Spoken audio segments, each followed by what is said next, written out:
तर सिद्धिविनायक मंदिरातील दानपेटीतून दरवर्षी 18 कोटींची दानचोरी होते। मनसेचे अध्यक्ष राज ठाकरे यांचा हा खळबळजनक आरोप होता। आणि एक मोठी आणि महत्त्वाची अपडेट, कोर्टामध्ये चिन्ह मिळणं संदर्भात उद्धव ठाकरे यांच्याकडून विश्वास व्यक्त करण्यात आलाय। चिन्ह मिळालं नाही तर गोठवलं जाईल असं उद्धव ठाकरेंनी म्हटलंय। कोर्टात चिन्ह मिळण्यासंदर्भात उद्धव ठाकरे यांच्याकडून हा विश्वास व्यक्त करण्यात आलेला आहे। चिन्ह मिळालं नाही तर ते गोठवलं जाईल असं उद्धव ठाकरे यांनी म्हटलेलं आहे।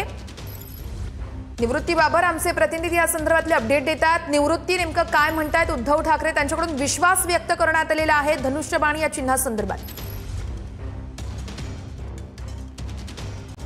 नक्कीच आपण पाहतोय की आज जिल्हा प्रमुखांची ऑनलाईन आणि संपर्क प्रमुखांची आणि विधानसभा प्रमुखांची बैठक उद्धव ठाकरे यांच्या उपस्थितीमध्ये शिवसेना भवन येथे पार पडली। आणि सुप्रीम कोर्टामध्ये काल खरं तर सुनावणी पार पडली होती। आणि त्यानंतर उद्धव ठाकरे यांनी बैठकीत बोलत असताना म्हटले की सुप्रीम आता सुनावणी आहे, आपल्याला विश्वास आणि जर चिन्ह आपल्याला मिळालं नाही तर ते चिन्ह गोठवलं जाईल, अशा प्रकारचं वक्तव्य देखील उद्धव ठाकरे यांनी आजच्या बैठकीमध्ये केलेलं आहे। एकंदरीत आपण जर पाहिलं तर गेल्या 2022 पासून खरं तर सुप्रीम कोर्टामध्ये चिन्ह आणि पक्षासंदर्भात जी आहे ती सुनावणी खरं तर सुरू आहे।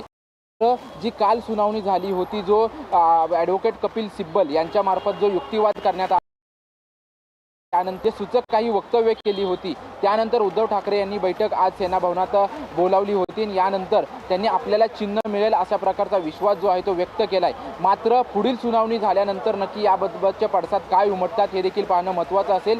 तर दुसरीकडे 8 तारखेपर्यंत जे एसआयआरची प्रक्रिया आहे, या प्रक्रियेकडे गांभीर्याने लक्ष द्या आणि ही प्रक्रिया करत असताना सर्व पदाधिकाऱ्यांनी व्यवस्थित लक्ष देऊन काम करा, अशा प्रकारचे आदेश देखील उद्धव ठाकरे यांनी जिल्हा प्रमुखांना दिलेले आहेत। त्याचसोबतच ज्या ग्रामपंचायतीच्या निवडणुका देखील पुढे गेलेल्या आहेत, या देखील ग्रामपंचायतीच्या निवडणुकांकडे विशेष लक्ष द्या, अशा प्रकारचं देखील भाष्य जे आहे ते उद्धव ठाकरे यांनी केलेलं आहे। आणि त्याच्यामुळं आज बैठकीकडे ज्या पद्धतीने बैठकीमध्ये उद्धव ठाकरे यांनी मार्गदर्शन केलं, यामध्ये सुप्रीम कोर्टाची सुनावणी, त्याचसोबतच जे सुप्रीम कोर्टातून जे होत होते चिन्हासंदर्भात जे 2022-23 पासून जो युक्तिवाद सुरू आहे, त्यावरती सूचक असं वक्तव्य जे आहे ते उद्धव ठाकरे यांनी या बैठकीत केल्याचं आपल्याला पाहायला मिळालं। निश्चितच चिन्ह मिळण्यासंदर्भात खरं तर निवृत्ती उद्धव ठाकरेंनी हा विश्वास व्यक्त केलेला आहे।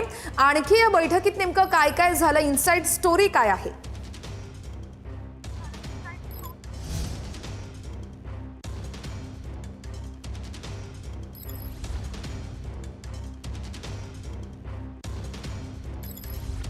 तर आपण बघतो उद्धव ठाकरे यांनी पदाधिकाऱ्यांची बैठक घेतलेली होती आणि त्याच बैठकीमध्ये उद्धव ठाकरेंनी चिन्ह मिळण्यासंदर्भात विश्वास व्यक्त केलेला। पुन्हा एकदा जाऊयात, निवृत्ती बाबर आमचे प्रतिनिधी आहेत आपल्यासोबत। निवृत्ती, चिन्हासंदर्भात उद्धव ठाकरे यांनी हा विश्वास व्यक्त केला असला तरी आगामी येणाऱ्या निवडणुका, अर्थातच निवडणुकांच्या अनुषंगाने बैठकीमध्ये नेमकं कशा पद्धतीने मार्गदर्शन करण्यात आलेलं आहे या सगळ्या पदाधिकाऱ्यांना?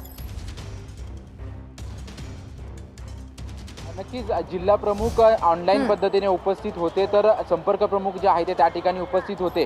विशेष करून लोकसभा, विधानसभा, त्याचसोबतच पंचायत समिती आणि जिल्हा परिषदेच्या निवडणुका ज्या आहेत त्या पार पडलेल्या आहेत। मात्र आगामी ज्या ग्रामपंचायतीच्या निवडणुका आहेत, ज्या वारंवार पुढे ढकलल्या जात आहेत, या ग्रामपंचायतीच्या निवडणुकांकडे गांभीर्यानं लक्ष द्या, अशा प्रकारचे उद्धव ठाकरे यांनी आदेश दिलेले आहेत।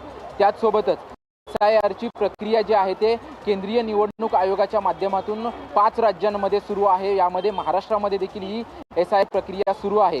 या प्रक्रियेला 8 दिवसाची मुदतवाढ जी आहे ती मुदतवाढ देण्यात आलेली आहे। त्यामुळे ही मुदतवाढ दिली आहे, त्यामध्ये सर्व पदाधिकाऱ्यांनी गांभीर्याने लक्ष देऊन हे पूर्ण प्रक्रिया, जे बीएलए आहेत हे बीएलएंनी बीएलओंशी समन्वय साधून व्यवस्थित काम करा, अशा प्रकारचे देखील आदेश उद्धव ठाकरे यांनी संपूर्ण पदाधिकाऱ्यांना दिलेले आहेत। आणि विशेष करून जी नवीन सदस्य नोंदणी आहे, ही सदस्य नोंदणी झाल्यानंतर काही पदाधिकाऱ्यांची अनेक पदं जी आहेत ती खाली आहेत, आणि ही पदं खाली असताना जे कोणी पदाधिकारी काम करत नसतील अशा पदाधिकाऱ्यांना बाजूला करून पदाधिकाऱ्यांनी व्यवस्थित काम करावे, अशा प्रकारचे देखील आदेश जे आहेत ते उद्धव ठाकरे यांनी दिलेले आहेत। त्याच्यामुळे आज बैठक झाली, त्यासोबतच विद्यार्थ्यांचं आंदोलन देखील झालं होतं। त्यानंतर पुन्हा एकदा उद्धव ठाकरे आणि संपूर्ण संघटना जी आहे ती संघटनात्मक जे कामं आहेत या कामाकडे वळलेली आपल्याला पाहायला मिळते। मात्र जे सुप्रीम आदेशा सुप्रीम कोर्टाची जी सुनावणी झाली होती या सुनावणीवरती जे आहे ते उद्धव ठाकरे यांनी गांभीर्याने जे आहे ते भाष्य केलेलं आहे। याच्या अगोदर आपण जर वारंवार पाहिलं तर 2022-23 मध्ये पक्ष फुटल्यानंतर सर्व आमदार गेल्यानंतर पक्ष आणि चिन्ह एकनाथ शिंदे यांच्याकडे गेल्यानंतर सुप्रीम कोर्टात ज्या सुनावण्या होत होत्या या सुनावण्यांवरती उद्धव ठाकरे टीका करताना पाहायला मिळत होते। मात्र आज जी सुनावणी झाली त्यानंतर उद्धव ठाकरे आता कुठेतरी सूचक आणि गांभीर्याने जे आहे ते वक्तव्य करताना पाहायला मिळतात आणि त्यांना आपल्याला चिन्ह जरी नाही मिळालं तरी चिन्ह गोठवलं जाईल अशा प्रकारचा विश्वास जो आहे शेतकऱ्यांच्या बैठकीत त्यांनी विश्वास व्यक्त केलेला आहे। पुढील ऑगस्ट महिन्यामध्ये आहे। या सुनावणीमध्ये नक्की काय होतं आणि चिन्हासंदर्भात आणि पक्षासंदर्भात काय नक्की हे देखील पाहणं महत्त्वाचं असेल। मात्र एवढ्या दिवस उद्धव ठाकरे चिन्हांसंदर्भात जे आहे ते टीका करत होते। निश्चितच निवृत्ती, या सगळ्या घडामोडींवरती तुम्ही प्रत्येक अपडेट सातत्याने घेत राहू, तर तास धन्यवाद दिलेल्या माहितीसाठी। आता बघूयात राज ठाकरे यांनी केलेल्या आरोपांनंतर आता सिद्धिविनायक मंदिराचे विश्वस्त सदा सरवणकर यांची प्रतिक्रिया समोर